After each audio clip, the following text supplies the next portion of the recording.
स्वागत है आपका कहानी के भाग 2 में, जिसमें हम आज सुनेंगे कि कैसे शर्लॉक होम मुकुट की पहेली का राज सुलझाएगा। अगर आपने पार्ट 1 मिस कर दिया है तो पहले उसे ज़रूर सुनें। लिंक डिस्क्रिप्शन और आई बटन में मिल जाएगा।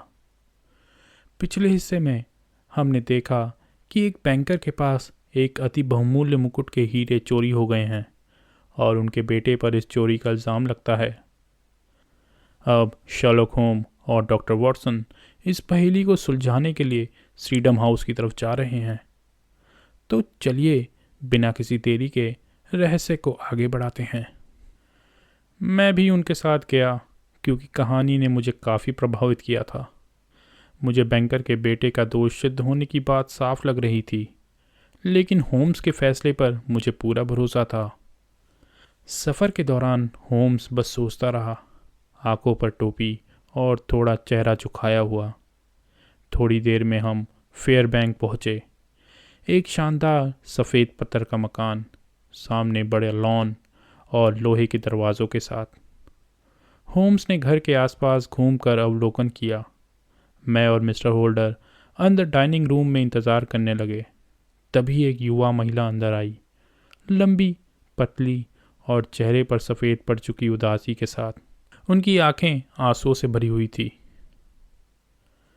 पिताजी, क्या आपने आतर को छोड़ने के लिए कहा? उसने प्यार भरे अंदाज में पूछा। नहीं बेटी, मिस्टर होल्डर ने कहा, लेकिन मैं जानती हूँ वो निर्दोष है। आपको अफसोस होगा अपने इस फैसले पर। मैंने इस मामले को छुपाने के बजाय लंदन से एक शख्स को बुलाया है जो इस मामले की गहराई से जांच करेगा। ये शख्स? वो मेरी तरफ मुड़कर पूछती है। नहीं, उसका दोस्त। वो बाहर बगीचे में है। बगीचे? उसकी काली आंखों में हैरानी थी। वो वहाँ क्या ढूंढ रहे होंगे? मुझे भरोसा है कि आप सफल होंगे और ये साबित करेंगे कि मेरा भाई आर्थर बेगुनाह है। मैं भी आपके विचार से सहमति रखता हूँ और मुझे भी उम्मीद है कि हम इसे साबित करेंगे, होम्स ने कहा, अपने जूतों से बर्फ निकालते हुए। क्या मैं मिस मैरी होल्डर से बात कर रहा हूँ? क्या मैं आपसे कुछ सवाल पूछ सकता हूँ? ज़रूर, अगर ये इस भयंकर मामले को सुलझाने में मदद करे। आपने कुछ सुना था कल रात? कुछ नहीं, जब तक मेरे अंकल ने ज़ोर से बात करना शुरू नहीं की। मैंने वो सुना और मैं नीचे आई। आपने रात को खिड़की और दरवाजे बंद किए थे? सभी खिड़की दरवाजे बंद थे? हाँ। आज सुबह भी सभी खिड़कियां बंद थी? हाँ। आपकी नौकरानी का एक दोस्त है। आपने अपने अंकल से कहा था कि वो उससे मिलने गई थी। हाँ, वो वही लड़की थी जो ड्राइंग रूम में थी और शायद उसने अंकल की बात सुनी थी। समझ गया। आप ये समझती हैं कि वो लड़की अपने दोस्त के साथ मिलकर चोरी करने का सोच रही होगी। इस लड़की के बारे में मिस होल्डर, आपने उसे किचन के दरवाजे से लौट कर आता देखा था? हाँ, उस वक्त मैंने आदमी को भी देखा था। क्या आप उसे जानती हैं? हाँ, वो हमारा सब्जी वाला है। उसका नाम फ्रांसिस प्रॉस्पर है। वो दरवाजे के पास थोड़ा दूर खड़ा था और आदमी लकड़ी की टांग लगाता है। जैसे ही उसने ये पूछा, लड़की की आंखों में डर दिखाई दिया। आप तो जैसे जादूगर हों, उसने कहा। आपको ये कैसे पता? अब मैं ऊपर जाना चाहूँगा, होम्स ने कहा। हो सकता है कि मुझे घर के बाहर की खिड़की को दोबारा देखना पड़े। वो तेजी से हर खिड़की को देखने लगा और आखिरकार उस बड़ी खिड़की के पास रुक गया जो हॉल से रोड की तरफ देखती थी। होम्स ने ध्यान से उसका जायज़ा लिया। चलिए अब ऊपर चलते हैं, उसने कहा। बैंकर के ड्रेसिंग रूम में बस एक छोटा सा फर्नीचर था, ग्रे कारपेट, एक बड़ा टेबल और लंबा आईना। होम्स ने पहले टेबल का लॉक देखा। शर्लॉक होम ने चाबी लेकर टेबल खोला। इसमें आवाज़ नहीं है, उसने कहा, इसीलिए कोई हैरानी नहीं कि आप जागे नहीं। मुझे लगता है कि इस केस में मुकुट होगा। हम इसे देखते हैं। केस खोलकर होम्स ने मुकुट को टेबल पर रख दिया। मिस्टर होल्डर, होम्स ने कहा, क्या आप इसे तोड़ने की कोशिश करेंगे? बैंकर ने डर से जवाब दिया, मैं बिल्कुल नहीं करूंगा। तो मैं करता हूं, होम्स ने कहा और पूरी ताकत से उसे तोड़ने की कोशिश की, लेकिन बिना किसी नतीजे के। आम आदमी से तो ये मुमकिन नहीं। अगर मैं इसे तोड़ दूं तो क्या होगा मिस्टर होल्डर? ये आवाज़ एक पिस्टल की आवाज़ की तरह होगी। क्या ये सब आपके बेड के पास हुआ और आपने कुछ नहीं सुना? मुझे कुछ समझ नहीं आ रहा, मिस्टर होल्डर ने कहा। सब कुछ अंधकार में है। जब आपने अपने बेटे को देखा, उसने जूते पहने थे या चप्पल? उसने कुछ नहीं पहना था, बस पैंट और शर्ट के अलावा। शुक्रिया, हमने इस जांच में काफ़ी कुछ पाया है, और अगर हम सफल नहीं होते तो ये हमारी गलती होगी। अब मैं बाहर जाकर अपनी तहकीकात जारी रखता हूँ। 1 घंटे बाद वो वापस आया। उसके पैर बर्फ से भरे हुए थे और चेहरे पर कोई जज्बात नहीं थे। मैं समझता हूँ कि मैंने सब कुछ देख लिया है मिस्टर होल्डर। अब मैं अपने घर वापस जाऊंगा। लेकिन हीरे मिस्टर होम्स, वो कहाँ है? मिस्टर होल्डर ने पूछा। होम्स ने कहा, अगर आप कल सुबह 9 से 10 के बीच बेकर स्ट्रीट पर मुझसे मिलने आएंगे तो मैं आपकी मदद कर सकता हूँ। आपने मुझे पूरा अधिकार दिया है आपके लिए काम करने का। मैं आपको हीरे वापस दिलाऊंगा, और जो भी रकम होगी उसकी कोई सीमा नहीं होगी। बैंकर ने कहा, मैं अपनी पूरी दौलत दे दूंगा अगर वो वापस मिल जाएं। फिर हमने उनसे अलविदा लिया। जब हम घर पहुंचे तो होम्स ने अपने कमरे में जाकर एक गरीब जैसे कपड़े पहने। होम्स ने कहा, मुझे लगता है कि ये काफ़ी है। मैं अकेले जाना चाहता हूँ वॉटसन। उसने खाना अपनी जेब में डाला और चला गया। कुछ देर बाद होम्स वापस आया। हाथ में पुराने जूते थे और चेहरे पर खुशी थी। उसने कहा, बस कुछ देर के लिए गया था, अब मैं थोड़ा और काम करूँगा। मैं समझ गया कि होम्स कुछ ज़रूरी जांच कर रहा था। उसके चेहरे और आंखों की चमक ये सब बता रही थी। थोड़ी देर बाद उसने अपने गंदे कपड़े बदले और फिर से अपने पुराने रूप में वापस आ गया, और फिर वो बाहर चला गया। मैं रात भर इंतज़ार करता रहा, पर वो वापस नहीं आया। अगले दिन जब मैं नाश्ता करने गया तो होम्स अपनी कॉफ़ी और अखबार के साथ बिल्कुल ताज़ा और तैयार दिखाई दिया। तभी दरवाजे पर घंटी की आवाज़ थी, और वो वही बैंकर था। वो थोड़ा थका हुआ और उदास दिख रहा था। उसका गुस्सा जो कल था अब उससे कहीं ज़्यादा दर्दनाक था। वो धीरे से कुर्सी में बैठ गया जो मैंने उसके लिए आगे की थी। मैं समझ नहीं पा रहा कि मैंने क्या किया है जो मुझे इतनी कठिनाई से गुजरना पड़ रहा है, उसने कहा। 2 दिन पहले तक मैं एक खुश और सफल इंसान था। अब मैं अकेला और अपमानित हो गया हूँ। हर दुख के बाद एक और दुख आ रहा है। मेरी भतीजी मैरी घर से भाग गई। भाग गई? मैंने पूछा। हाँ, उसका बेड और कमरा खाली था, और एक नोट मेरे लिए हॉल टेबल पर पड़ा था। मैंने कल शाम को गुस्से में बोल दिया था कि अगर उसने मेरे बेटे से शादी की होती तो सब कुछ ठीक होता। शायद मैंने ये बात सोच समझकर नहीं बोली थी, और ये नोट उसी बात की तरफ इशारा करता है। मेरे प्यारे अंकल, मुझे लगता है कि मैंने आपके ऊपर मुसीबत डाल दी है, और अगर मैं अलग तरह से फ़ैसला करती तो ये भयंकर मुसीबत कभी नहीं होती। मैं अब आपके साथ खुशी से नहीं रह सकती, और ये महसूस करती हूँ कि मुझे आपको हमेशा के लिए छोड़ देना चाहिए। आप मेरे लिए चिंता मत करिए, क्योंकि मेरा भविष्य सुरक्षित है, और सबसे ज़रूरी बात, मुझे ढूंढने की कोशिश मत करिएगा, ये बेकार की मेहनत होगी। आपकी प्यारी मैरी। इसका क्या मतलब हो सकता है मिस्टर होम्स? क्या आपको लगता है कि ये आत्महत्या की तरफ इशारा है? अरे बिल्कुल नहीं, ऐसा कुछ नहीं है। शायद ये सबसे बेहतर हल हो सकता है। हाँ, आप ऐसा कह रहे हैं? आपने कुछ सुना है मिस्टर होम्स? आप कुछ जानते हैं? वो हीरे कहाँ हैं? आपको लगता है कि 1000 पाउंड एक हीरे का उचित दाम होगा? मैं 10,000 पाउंड देना चाहता हूँ। ओह, वो ज़रूरी नहीं है।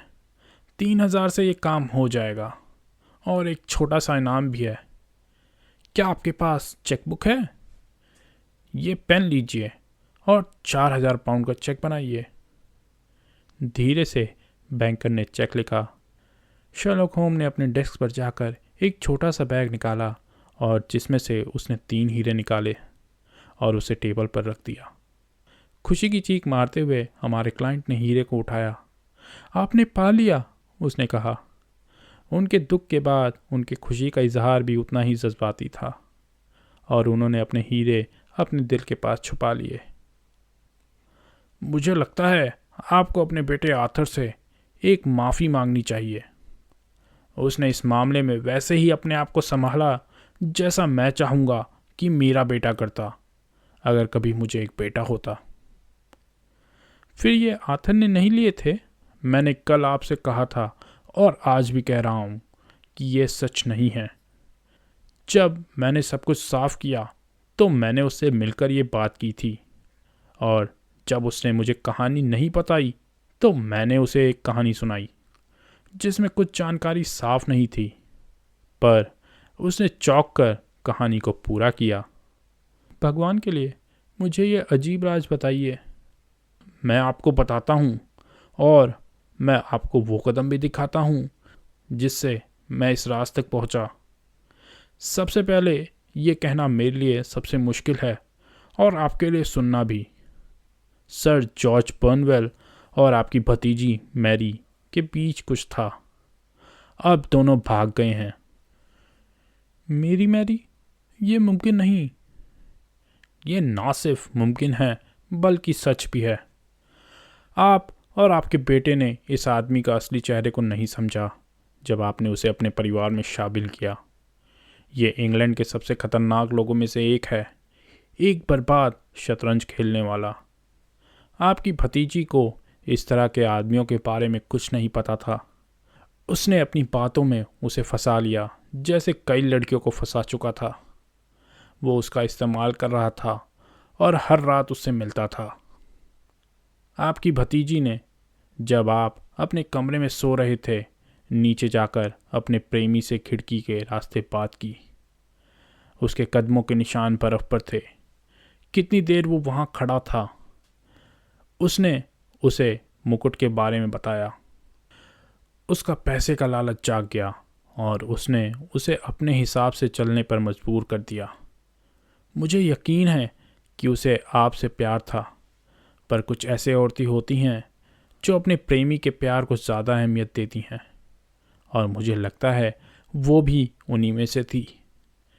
जैसे ही उसने उसकी बात सुनी और आप नीचे आते दिखाई दिए, उसने जल्दी से खिड़की बंद की और आपको एक सेवक की कहानी बताई जो बिल्कुल सच थी।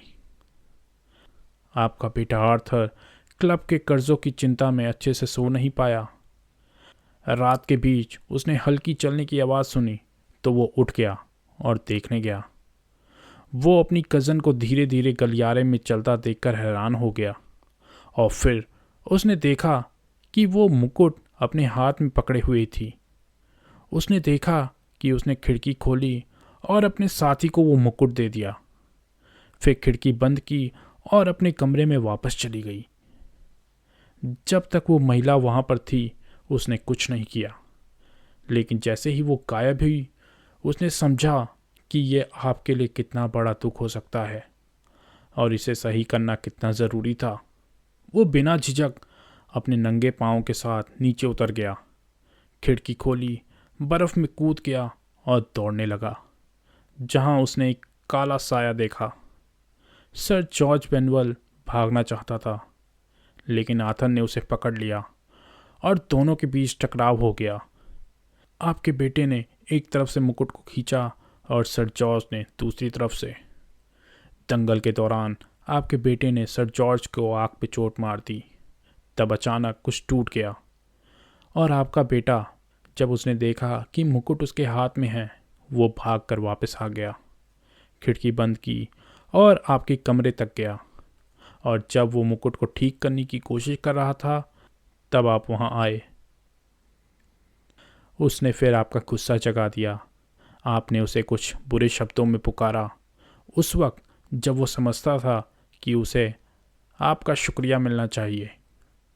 वो असली हालात को समझा नहीं सकता था बिना अपनी बहन का राज खोले, इसीलिए उसने इसे राज रखा। जब मैं वहाँ पहुँचा तो मैंने ध्यान से पूरी जगह का चक्कर लगाया ताकि कोई निशान मिल सके। मुझे पता था कि रात के बाद कोई बर्फ़ नहीं गिरी थी और मौसम ठंडा था, तो निशान सुरक्षित होंगे। किचन के दरवाजे के पास एक औरत और एक आदमी के निशान थे। मैं समझ गया कि ये नौकरानी और उसका प्रेमी थे। जांच करने पर यह सही निकला। फिर मैं रोड के पास गया, जहां बर्फ़ में एक लंबी और उलझी कहानी लिखी थी। एक जूते वाले आदमी के निशान थे और दूसरा जो नंगे पैर वाला था, वो आपका बेटा था। उसके निशान से मुझे पता चला कि उसमें से एक दूसरे के पीछे भाग रहा था। मैंने उनका पीछा किया और देखा कि ये सब हॉल की खिड़की तक ले जा रहा था। वहाँ मैंने देखा कि जूते वाले आदमी ने बर्फ़ को पूरी तरह से साफ़ कर दिया था। फिर मैं दूसरी तरफ गया, जहाँ झगड़े के निशान थे और खून की कुछ बूंदें भी थी। फिर मैंने देखा कि जूते वाला आदमी खून से चोट खाया था। जब मैं घर में गया, होम्स ने कहा, मैंने हॉल खिड़की को ध्यान से देखा। मैंने तुरंत देख लिया कि कोई अंदर से निकला था, जहाँ गीले पाँव के निशान थे। अब मुझे लगने लगा कि क्या हुआ था। एक आदमी वहाँ रुका था, उसे हीरे दिए गए और आपके बेटे ने उसे देखा। उसने चोर का पीछा किया और दोनों के बीच लड़ाई हुई। उसने ताज को खींचा और इसे दोनों ने मिलकर नुकसान पहुंचाया, जो एक अकेले आदमी नहीं कर सकता था। अब सवाल ये था कि वो आदमी कौन था और किसने उसे मुकुट दिया। मुझे पता था कि ये काम आपने नहीं किया, तो बस आपकी भतीजी और नौकरों का ही सवाल था। अगर ये नौकरों ने किया होता तो आपका बेटा अपने सर उनका दोष क्यों लेता? लेकिन अपनी बहन के प्यार के लिए उसने इसे राज रखा।